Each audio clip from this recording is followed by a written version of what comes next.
good morning, good afternoon, and good evening whenever you are watching this video. So, for today's video lecture, we will be discussing the lesson 2 of Media and Information Literacy, specifically the topic of evolution of media.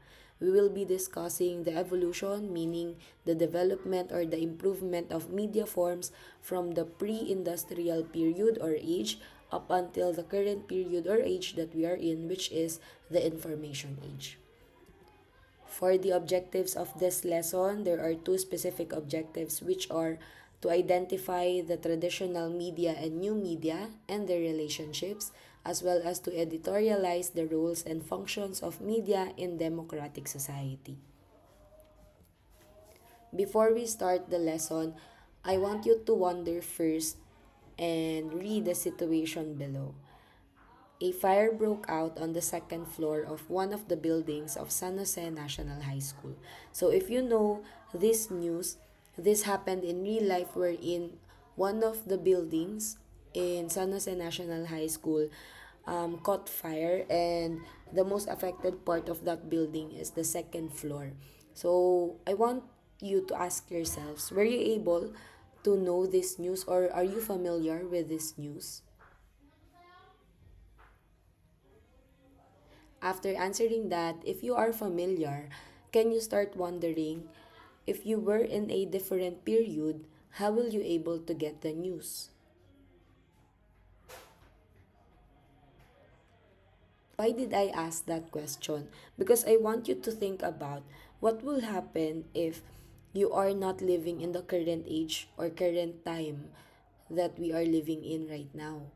Because probably you were able to get the information through different media outlets such as social media. For example, on Facebook, you may be able to read a news, read a post, or read a video or watch a video about the fire breaking out on the said school or mentioned school.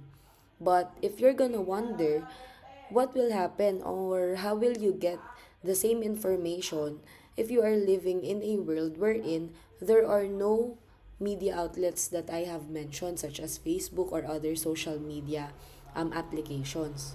For example, you are living in the pre-industrial age. How will you able to get that information? Why am I emphasizing that? Because we will be discussing the different media forms in different periods, and I want you to realize that there is a big difference on how people share and store information before compared to how we store, how we keep, and how we share information nowadays. So let us discuss what is the evolution of media. There are four specific phases of the evolution of media, starting with the pre-industrial age. Next is the industrial age. Third is the electronic age. And lastly, we have the information age. For the pre-industrial age, it is noted that this age or this periods started before the 1700s, meaning to say all of the periods or all of the years before 1700s, it is considered as the pre-industrial age. This period is marked by the discovery of fire, the development of paper, and the forging of weapons and tools. I want to emphasize that the people during this time, our ancestors, were able to discover fire, and that is how they were able to live in different circumstances, because they use fire to warm their bodies, they use fire to cook their meals, and that is how they were able to survive in their everyday or day-to-day living. One example of their development or media forms during that time is the development of paper. And later on, you're gonna discover how did they call their paper before. And lastly, forging of weapons and tools. Again, they were able to adapt on their surroundings, on the society that they are living in, because they were able to develop different weapons and tools for their survival. And they were able to create those weapons and tools because they have different raw materials. And what are those raw materials that they use? There are four specific raw materials that they used a lot in creating their weapons and tools, and those are stone, bronze, copper, and iron. What are the examples of weapons and tools that they were able to create? One example of that is a spear. They used that in hunting or in catching fish. Another one is bows and arrows. So those are just an example of a lot of weapons and tools that they were able to create. Let us go now to the specific examples of the media forms during the pre-industrial age. So, examples for this is first we have the clay tablets. So, these clay tablets are first found in Mesopotamia. So, this is one of the oldest civilizations that we have here in our world. So, if you're gonna compare it to the tablets that we have today, it is very different. So, why? Because it is made out of sand, of clay, or mud. And then they were able to dry it up and then they carved what they want to share to other people. So they use different symbols. Some would say it looks like hieroglyphics from Egypt, but it is not. It is from Mesopotamia. And it is how they inform others, how they transfer or share the information that they know to others. So they are passing those clay tablets to people for them to be able to read or to recognize the symbols and then understand the information that they are relying. Next naman, or relaying. Next naman, we have papyrus. So, earlier I told you that the people way back then was able to discover or create, develop their own papers. And they call their own papers before as papyrus. So, papyrus came from Egypt, and this is considered as one of the first papers that they were able to create. So, coming from the name papyrus, paper, it sounds like. And saan po ba galing or where did papyrus came from? It came from a plant and the name is papyrus. So that is the plant called papyrus, and they were able to dry it, they were able to mold it into something thin and white, and yun yung naging paper po nila. Next naman po, another example for the pre-industrial age is the codex. So there's a story behind it before they were able to create the codex. Ano po yun? So, when they discovered papyrus, so from that plant, they were able to create a paper into, so that they can use that in writing, and then they turned that into a scroll. So, the ancient scrolls that we are aware of or we are familiar of. So, yung papel dun sa scroll, that is papyrus. So, syempre, if they want to transfer information, they are writing there. So, pag mahaba yung information, the information or the data that they are keeping is very long, the scroll will turn out also very long. And then, the people will get tired of, scrolling it in or scrolling it out and laying it in.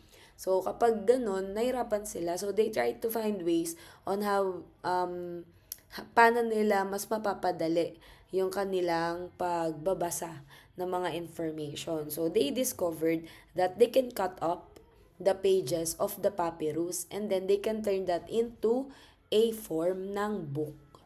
So, yung book o kaya pumukha siyang notebook, yun po yung tinatawag natin na codex. So, codex is from the Mayan region. So, the term came from the Mayan region. So, as you can see, this part of the paper or this part of the book is what we call the papyrus.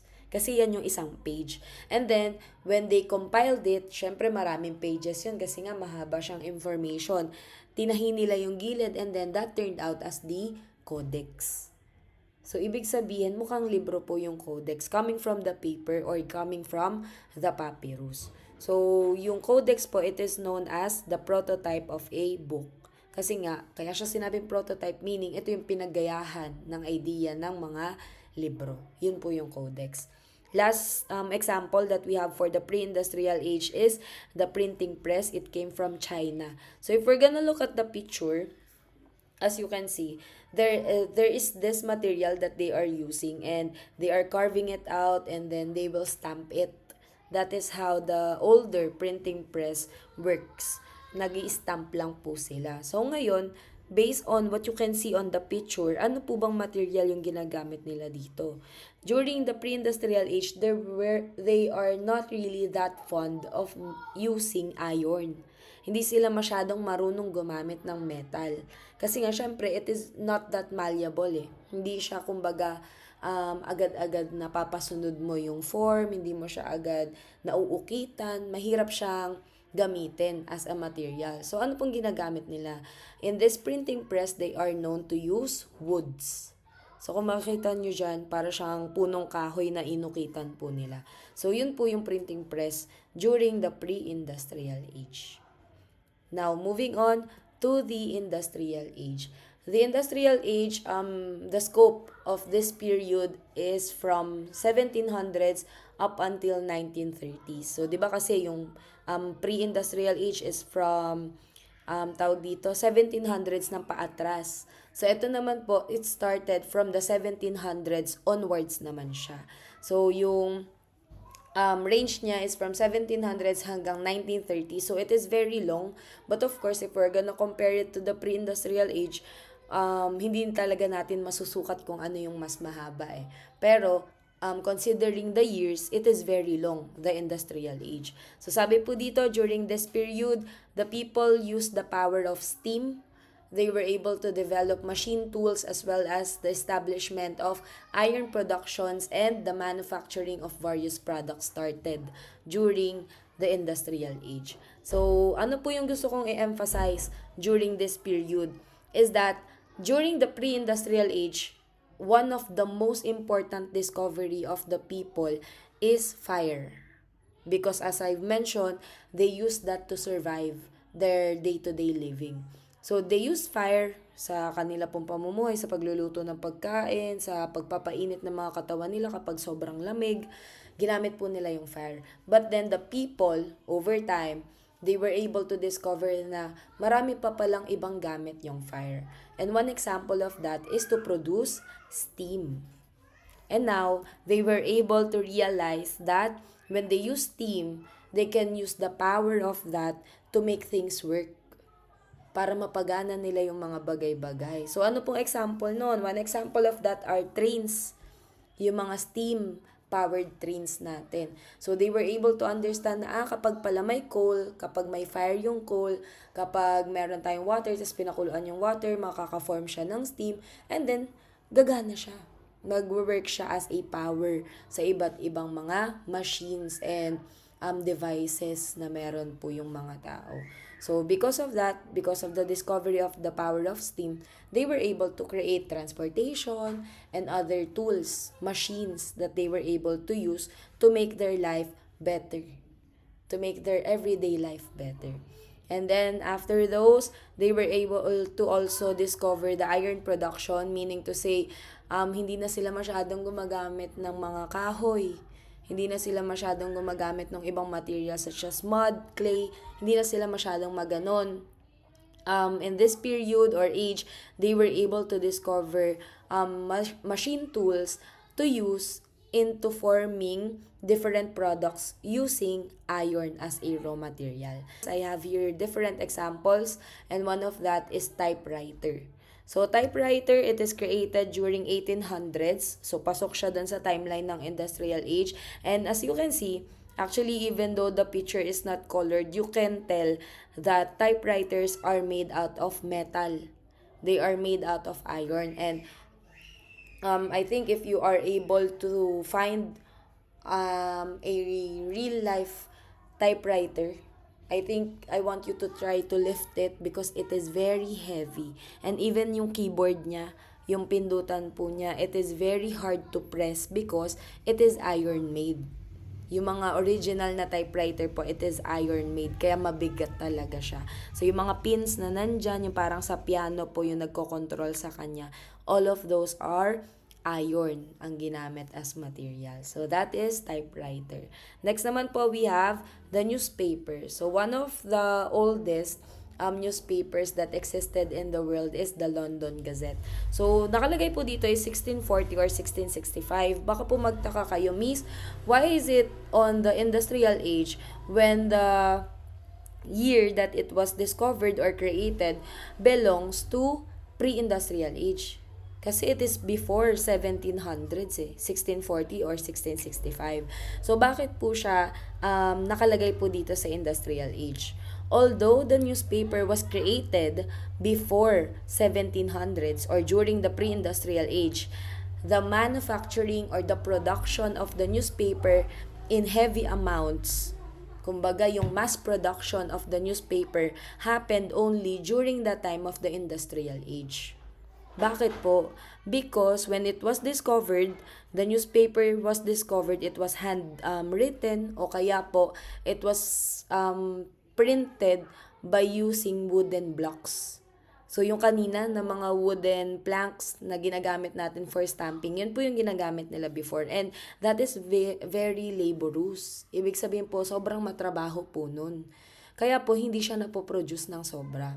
Now, nakarating na tayo ng industrial age, there are different advancements during this time, nakakreate na sila ngayon ng metal printing press.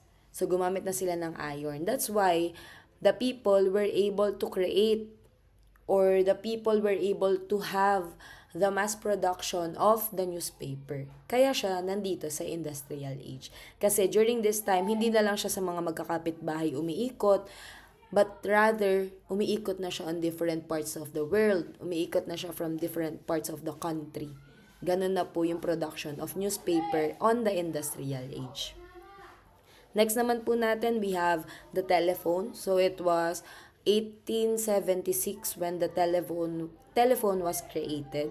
And next po natin, we have motion picture during 1890s. So, motion picture po, it is based on different films and then dine-develop nila or piniprint nila yung mga films na yon and then fina-flash nila yon using a projector. So, yung nakikita niyo pong hawak dito ni Sir, kung sino man siya, that is an example of a projector. So, asan po dyan yung motion picture? Yung naka-flash na muka.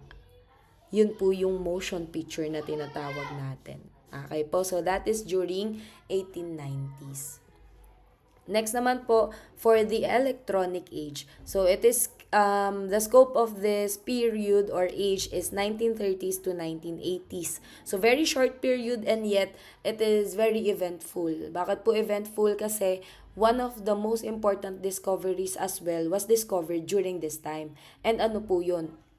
It is the period or age wherein the invention of transistor happened. So, ano po ba yung transistor? This is the picture of a transistor. If you're gonna look at it, mukha siyang malaki. Pero yung totoo po, if you're gonna see it in real life, that is a very, very small device. Very small part lang siya ng mga ginagamit po natin na gadgets o kaya po gamit po natin ng mga different technological devices, yung mga ganun po. So, sabi po dito, with the description or definition, transistors are a small semiconductor device that is used to amplify weak electrical signals and act as a switch to control current. Bakit po na-imbento si transistor? Because during this time, during the time of the electronic age, coming from the word electronic, there was the creation of electricity. So, na-discover na ng mga tao ang electricity. So, ganun yung shift niya ha. We started from fire, we had the steam, and then now, the people were able to discover electricity. So, dahil po meron na silang electricity, of course, they need a device that will control the electricity. So, ngayon, na-imbento po si transistor. So, yung transistor po, very short explanation from this definition. Ang gamit lang po ng transistor is to switch on and off the current or yung daloy ng kuryente. And then, sabi po dito, siya din yung nag-amplify, nagpapalakas ng signal ng mga electricity. Additional information before we get to the examples is that during the electronic age as well, the long-distance communication became efficient. So, even though there was telephone during the industrial age, the long-distance communication is still very hard. So, ano po yung mga naimbento during the electronic age that made the long-distance communication more efficient? Ibig sabihin, mas madali mas mabilis. Ano po ba yung mga inventions natin? So, one example of the different devices that were created or media forms that were created during the electronic age was the transistor radio. So, we had the transistor radio. It is ang nakalagay po dito sa ilalim is 1947 T, 1954 TR. Bakit ko po siya ni-note? It is 1947 wherein the transistor was created. And then after just few years, I think 7 years yung lumipas, na-create na nila or na-invento na po nila si transistor radio. So, ganun po siya kabilis. Bakit po siya tinatawag na transistor radio? Because the main component or main part of this radio is the transistor. Kumbaga, kung wala po yung transistor, hindi po siya gagana. Yun po yun. Another example of a media form that were created or that was discovered during this period or age is the television. So, kung titingnan natin, ang ganda, no, ng pagkakagawa nila. And more on, focus sa wood and very small mga materials yung kanila pong mga ginagamit in the creation or invention of their devices. So, kung makikita natin dito, nandito yung mga speaker niya. Ayan yung mga butas-butas na part dyan. Yan yung speakers. And then yung nasa gitna, that is the screen. Ito naman yung mga knobs nila. Yan yung pang volume siguro. Yan yung pang switch on and off. And then yung changing ng channels nila. Television was created during 1941. Another example of the devices or technology that were created during the electronic age was the mainframe computer. So it was created on 1960. On the PowerPoint, you can see na very big yung nakalagay po dito or kung paano po ginawa yung computer. It is very big in size. Actually, hindi po siya yung tipo ng computer na iuuwi mo sa bahay. Bakit po? These computers are created because there was a need, there was a necessity for a storage ng mga data ng tao. Okay po? So, yung mga big companies, ano pong big company yung tinutukoy ko? For example po, bangko. So, yung mga bangko po, they are having a hard time kasi syempre maraming tao, maraming na nag-iipon, maraming gustong mag-store ng pera nila. And then they are having a hard time in keeping their documents.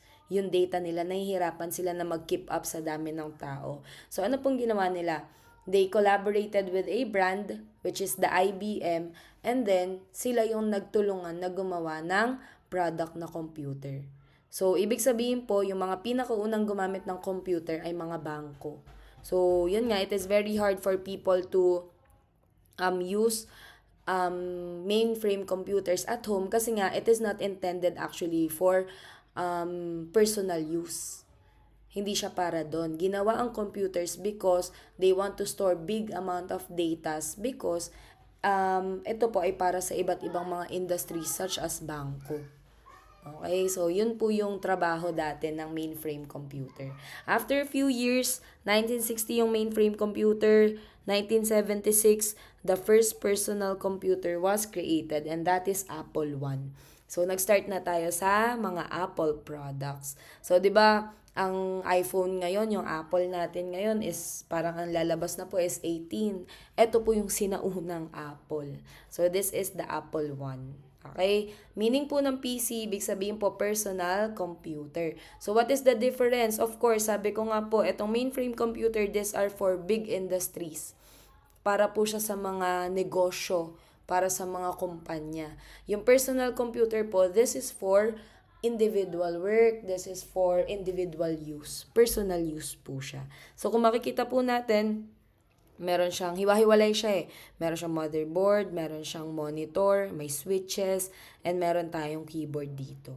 So, mas magaan siya compared po dito, and of course, mas pang-personal yung gamit niya. And as you can see, yung Apple I PC, ang ginagamit niya na po na keyboard is yung QWERTY na keyboard. Ayan siya. Kung makikita niyo sa picture.